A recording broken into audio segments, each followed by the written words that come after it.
कर्तव्यं दैवमादित्यं उत्तिष्ठ उत्तिष्ठ गोविन्द उत्तिष्ठ गरुडध्वज उत्तिष्ठ कमलाकान्त त्रैलोक्यं मङ्गलम्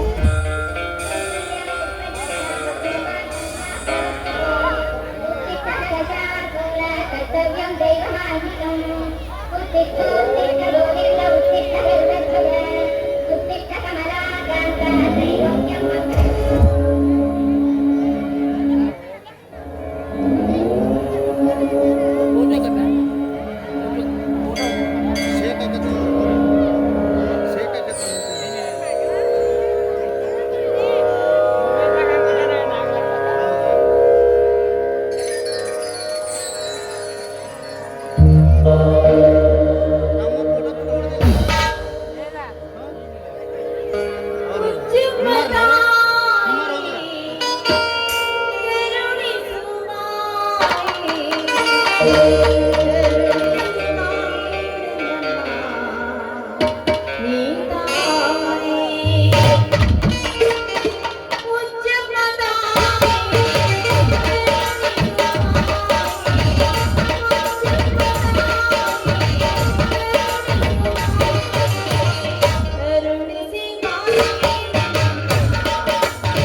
ಇಂದು ಹೊಸ ವರ್ಷದ ದಿನ ಅಂದ್ರೆ ಸಂಕ್ರಮಣ. ಈ ಸಂಕ್ರಾಂತಿ ಹಬ್ಬ ಬಂದಿತೆಂದ್ರೆ ಸಾಕು, ಭೂಮಿ ಮೇಲೆ ಹುಟ್ಟಿದ ಪ್ರತಿಯೊಬ್ಬ ಪ್ರಜೆಯೂ ಕೂಡ ಎಳ್ಳು ಬೆಲ್ಲನ ತೆಗೆದುಕೊಂಡು ನೀನೆಲ್ಲಿ ಇರ್ತೀಯೋ ಆ ನದಿಗೆ ಹುಡ್ಕೊಂಡು ಬಂದು ಮೈಗೆಲ್ಲ ಎಳ್ಳು ಬೆಲ್ಲವನ್ನ ಹಚ್ಚಿಕೊಂಡು ನಿನ್ನ ಪವಿತ್ರವಾದ ಸ್ನಾನವನ್ನ ಮಾಡು, ಕಹಿಯನ್ನೆಲ್ಲ ತೊಳೆದು ಸಿಹಿ ನಮ್ಮ ಬಾಯಲ್ಲಿ ಬರಲಿ ಅಂತ ಭಕ್ತಿಯಿಂದ ನಿನ್ನ ಕೈ ಮುಗಿದು ಬೇಡಿಕೊಳ್ತಾರಮ್ಮ. ನಾನು ಅಷ್ಟೇ ಈ ಹೊಸ ವರ್ಷದ ದಿನ ನನ್ನ ಬಾಳನ್ನ ಉದ್ಧರಿಸಿ ಸದಾ ಸಂಭ್ರಮ ಸೌಭಾಗ್ಯವನ್ನು ನನ್ನ ಬಾಳಿಗೆ ದೊರಕಿಸಿ ಈ ತುಂಬಿದ ನನ್ನ ಸಂಸಾರವನ್ನ ಕಾಪಾಡೋ ಭಾರ ನಿನ್ನಲ್ಲಿ ಕುಂದೆ ತಾಯಿ, ನಿನ್ನಲ್ಲಿ ಸರಿಗೊಂಡು ಬೇಡಿಕೊಳ್ಳುವೆ.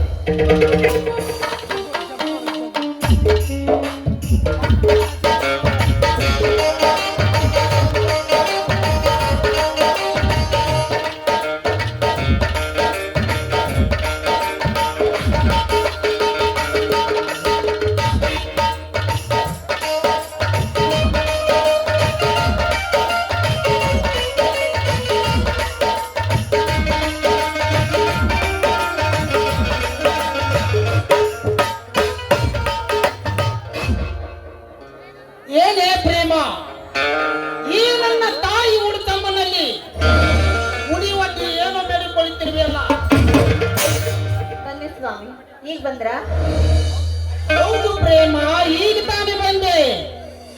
ಇಂದೇಕೋ ಅಮ್ಮವರು ಭಕ್ತಿ ಸಾಗರದಲ್ಲಿ ಮುಳುಗಿದಂತೆ ಕಾಣುತ್ತಿದೆಯಲ್ಲ?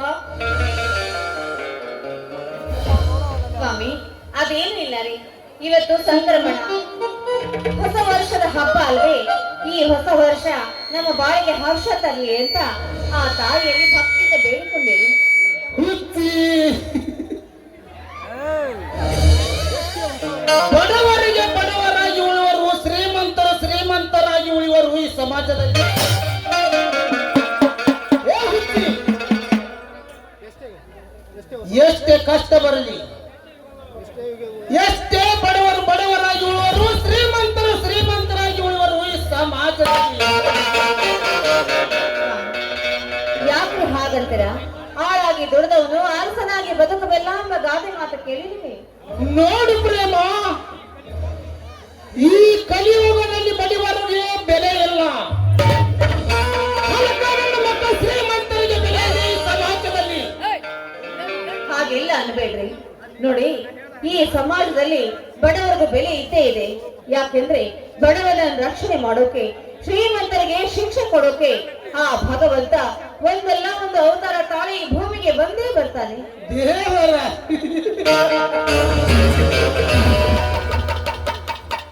ಏ ಹುಚ್ಚಿ, ದೇವರು ದೆವ್ವಾಗಿರುವಾಗ ಈ ಧರಣಿಯಲ್ಲಿ ಎಲ್ಲಿ ಬರಬೇಕು ನಿನ್ನ ದೇವರು? ಯಾಕೆ ಸ್ವಾಮಿ, ಆ ದೇವರಿಗೆ ಹೀಗೆಲ್ಲ ನಿಲ್ಲಿಸಿ ಮಾತನಾಡಬಾರ್ದು ರೀ. ಮತ್ತೇನು ಮಾತನಾಡುವುದು ಪ್ರೇಮ? ಯಾಕೆ ಇವತ್ತು ಒಂದು ಥರ ಮಾತಾಡ್ತಾ ಇದ್ದೀರಾ? ಇದೇ ಮಕರ ಸಂಕ್ರಮಣ ದಿನದಂದು ನನ್ನ ತಂದೆ ತಾಯಿಗಳನ್ನು ಕಂಡುಕೊಂಡ ಕೆಟ್ಟ ದಿನ ಪ್ರೇಮ, ಕೆಟ್ಟ ದಿನ. ಸ್ವಾಮಿ, ಅಂದ್ರೆ ಅಂದ್ರೆ ನಮ್ಮ ಅತ್ತೆ ಮಾವಂದ್ರಿಗೆ ಅವ್ವ! ತಾಯಿ ಶಿವಪ್ಪ, ಈ ಬಡ ಕಂದನನ್ನು ಈ ಬಡವನ ಮೇಲೆ ಬಿಟ್ಟು ಹೋಗಿರ ಅಪ್ಪ.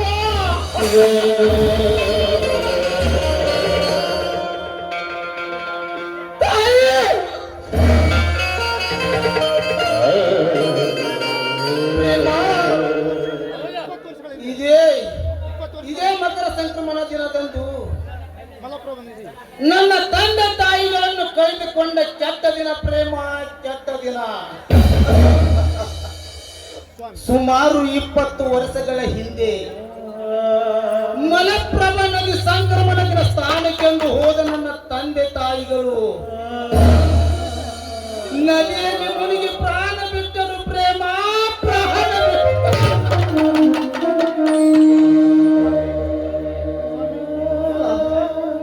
ಈಗ ನೀನು ಹೇಳಿದ್ರಿ ನೀವು ಅಲ್ಲ, ನಿಮ್ಮ ಮನಸ್ಸಲ್ಲಿ ಇಷ್ಟೊಂದು ದುಃಖದ ಸಾಗರವನ್ನೇ ತುಂಬಿಕೊಂಡು ಈ ತುಂಬಿದ ಸಂಸಾರವನ್ನ ಇಷ್ಟು ದಿವಸ ನಗನಗುತ್ತಾ ಅದು ಹೇಗೆ ಸಾಗಿಸ್ತಾ ಇದ್ದೀರಾ? ಮತ್ತೇನು ಮಾಡಲಿ ಪ್ರೇಮ, ಪಾಲಿಗೆ ಬಂದಿದ್ದು ಪಂಚಾಮೃತ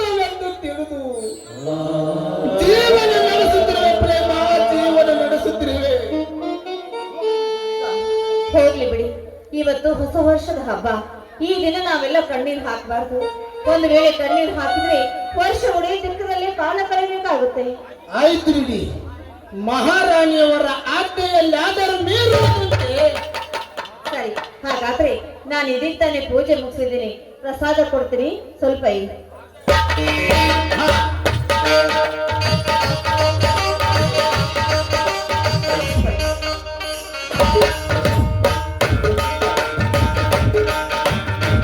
ನೀವು ಆ ದೇವರಿಗೆ ನಮಸ್ಕರಿಸಿ.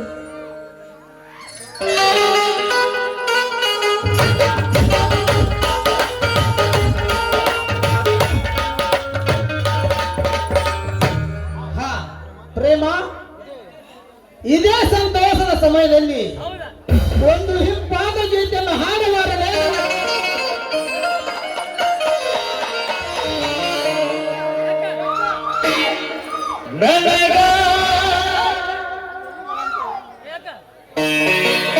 ಸ್ವಾಮಿ,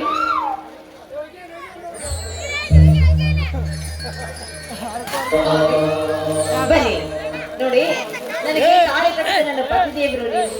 ಪತಿ ಆಜ್ಞೆ ಪಾಲಿಸಬೇಕಾದ್ದು ಪ್ರತಿ ಸತಿಯ ಕರ್ತವ್ಯ. ಅಂದಮೇಲೆ ನಿಮ್ಮ ಮಾತನ್ನು ಮೀರುವಂತೆ ದೇವ ದೇವ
ಏನು ಬೇಕು ಅಂದ್ರಲ್ಲ?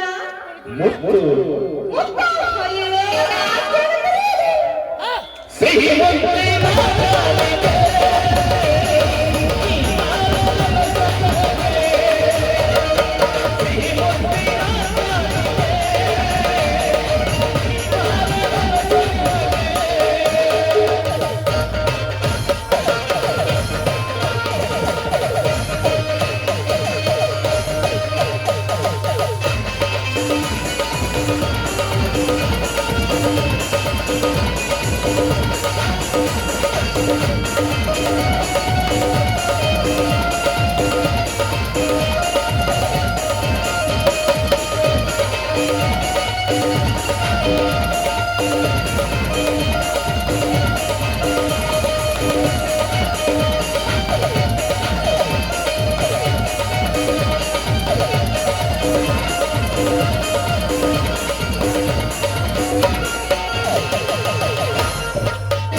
ಏನ್ರಿ? ಮುತ್ತೈತೆ ಬಾರಿ.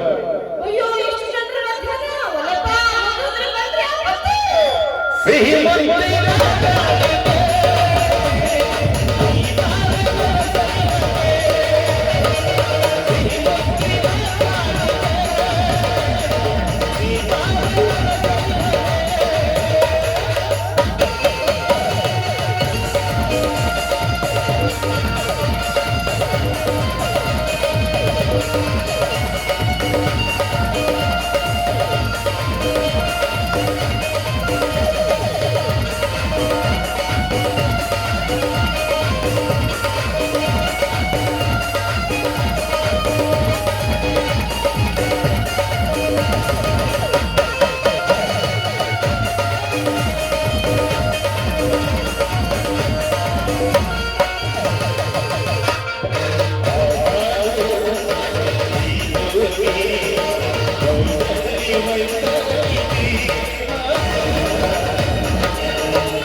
ಸಿಹಿ ಮುತ್ತಿನ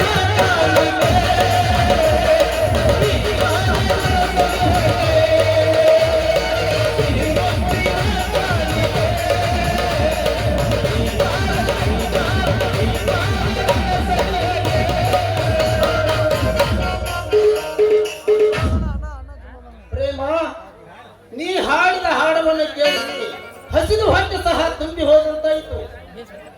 ಹೌದೇನ್ರಿ?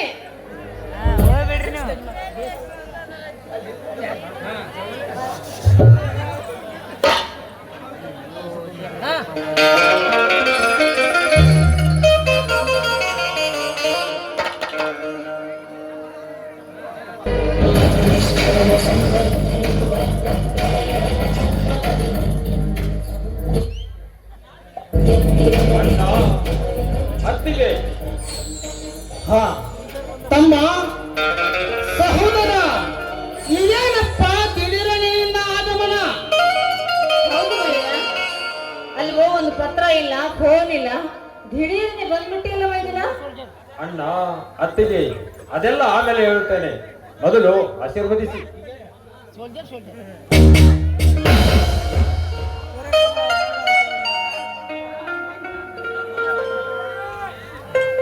ತಮ್ಮ ದೇವರಾಜ,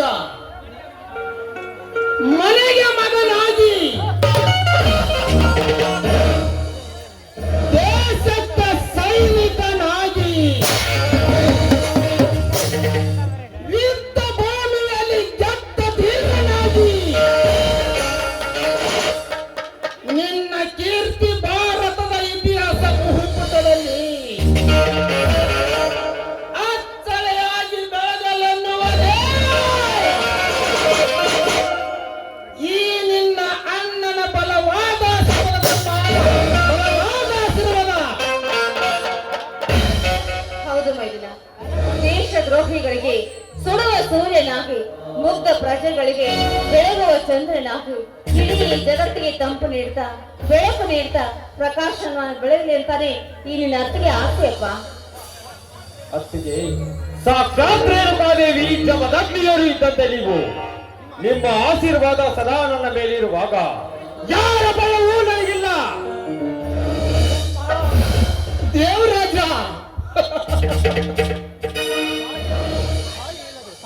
ತಾಯಿ ಇಲ್ಲ ಕೊರಗು ಕೂಗು ಬರಬಾರದೆಂದು ನಿನ್ನನ್ನು ನನ್ನ ಕಣ್ಣಿನ ರೆಪ್ಪೆಯಲ್ಲಿದ್ದು ಬೆಳೆಸಿದ್ದೇನಪ್ಪ. ಅದಕ್ಕೇನಾದರೂ ಹೆಚ್ಚು ಕಡಿಮೆ ಆಗಬಾರದು ನಿನಗೆ.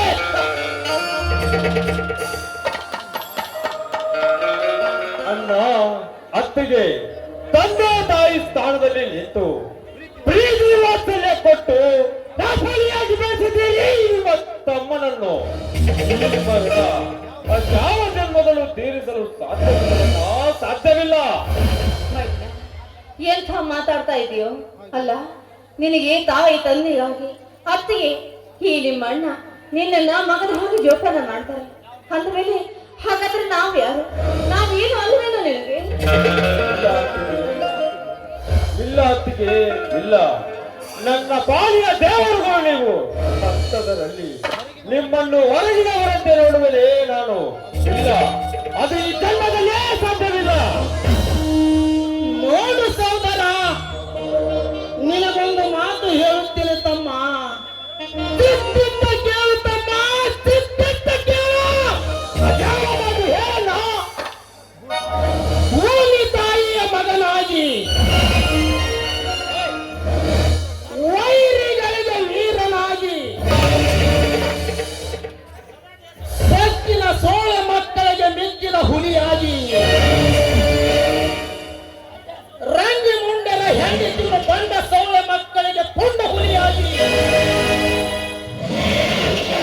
ಸದಾ ಈ ದೇಶವನ್ನು ರಕ್ಷಿಸುವ ಸೂರ್ಯನಾಗಬೇಕು ತಮ್ಮ, ನೀನು ಸೂರ್ಯನಾಗಬೇಕು. ಅಣ್ಣ, ಮೇರು ಪರ್ವತವನ್ನೇರಿ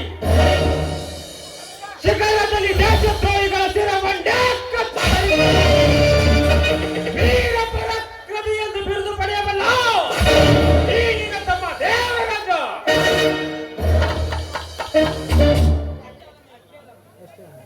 ಅಲ್ರಿ, ನನ್ನ ಮೈದ್ರ ಅಂದ್ರೆ ಅದು ಸಾಮಾನ್ಯನ ಬಾಹುಬಲಿ ಜಾಲಿಕಟ್ಟಿ ರಾಜ ಹುಲಿ ಅಂತಾಗ್ಲಿ. ಈ ಜಾಲಿಕಟ್ಟಿ ಹುಡುಗಿರ ಕಣ್ಣು ನನ್ನ ಮೈದ್ರ ಮೇಲೆ ಮೈದ್ರ ಬಾರಲಿ. ಈ ಯುದ್ಧದಲ್ಲಿ, ಈ ರಣಭೂಮಿಯಲ್ಲಿ, ಆ ಯುದ್ಧದಲ್ಲಿ ನಿನ್ನ ಪ್ರಾಣವನ್ನೇ ಪಡಕಿಟ್ಟು ಜಯಶಾಲಿಯಾಗಿ ಬರಬೇಕು. ಅಷ್ಟೇ ಅಲ್ಲಪ್ಪ, ಜಯದ ಬೇರೆಯನ್ನ ನಿನ್ನ ಮುಡಿಗೆ ಎನಿಸಿಕೊಳ್ಳಬೇಕೆಂಬುದೇ ನಿನ್ನ ಅತ್ತಿಗೆ ಆಸೆ ಕಣ. ಅತ್ತಿಗೆ, ರಣಭೂಮಿಯಲ್ಲಿ ಶತ್ರುಗಳನ್ನು ತಲೆ ಬಡಿಯುವಾಗ ಈಗಿನ ಮೈದನ ಸತ್ತು ಪ್ರಾಣ ಬಿಟ್ಟರೂ ಸರಿ. ಆದರೆ ಆ ಶತ್ರುಗಳನ್ನು ಸಂಹರಿಸಿ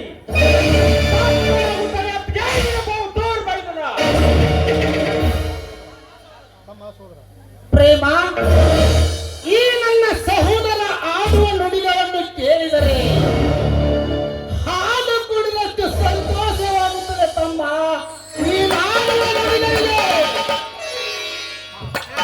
ಐದಿನ ಮಾತು ಸಾಕಪ್ಪ.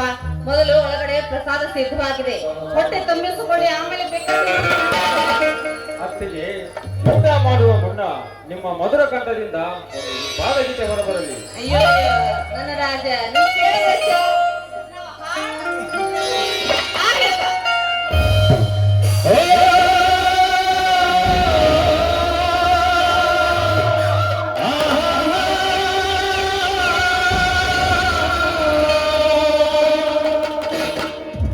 ಪ್ರೀತಿ ನಮ್ಮ ಜವಳಿನ ಸಿರಿ, ಪ್ರೀತಿ ನಮ್ಮ ಜವಳಿನ ಸಿರಿ, ಪ್ರೀತಿ ನಮ್ಮ ಜವಳಿನ ಸಿರಿ, ಪ್ರೀತಿ ನಮ್ಮ ಜವಳಿನ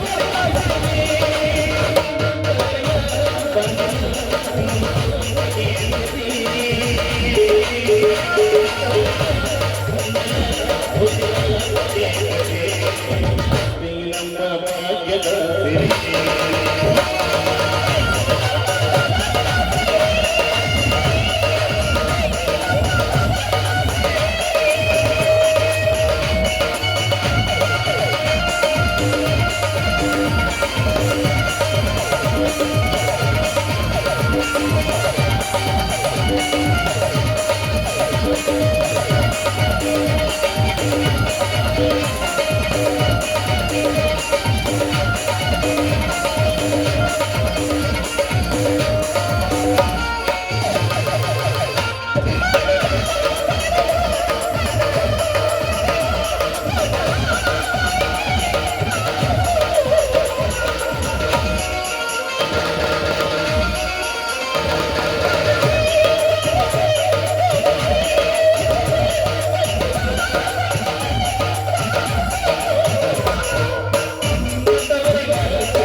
ಈಗ ಎಷ್ಟು ನಾಸ್ತನ್ರಿ ನಾ ಹೆಂಡತಿ ಬಂದಿನ ಗತಿ ಏನಂತ ನಮ್ಮ ತಮ್ಮಟ್ಟ ಸೈಲೆಂಟ್ ಅಲ್ಲ ನಾ ಸುಮ್ಮನೆ ಏನ್ರಿ ಮಿಲ್ಟ್ರಿ ಮ್ಯಾನ್ ಹುಲಿ ಆ ಹುಲಿ ಅಲ್ಲಿ ಮಾಡ್ಕೊಂಡು ಹೆಂಡಿಗೆ ನೋಡ್ರಿ ನಮ್ಮ ಮುಂದಲ್ಲ ಮತ್ತೆ ಅದೇ ನಮ್ಮನೆ ಅಲ್ಲಲ್ಲಲ್ಲ ಬೇರಿಕಿ ಆಗ ಒಟ್ಟಾರೆ ಮಾಡಿಕೊಂಡು ಹೆಂಡತಿ ಜೊತೆಗಾದ್ರೆ ಖುಷಿಯಿಂದ ಇದ್ರೆ ಅಷ್ಟೇ ಸಾಕು ರೀ ನಡಿಪ ಪ್ರಸಾದ ತಣ್ಣಗಾಗುತ್ತೆ ಬಿಸಿ ಬಿಸಿ ಇರುವಾಗ ಊಟ ಮಾಡ್ಬೇಕು ಹಾ ಪ್ರೇಮ ದೇವರಾಜ ನೋಡ್ರಿ ಎಲ್ಲರೂ ಸೇರಿ ಊಟ ಮಾಡೋಣ ರೊಟ್ಟಿ ತೊಟ್ಟು ಬರೋಣ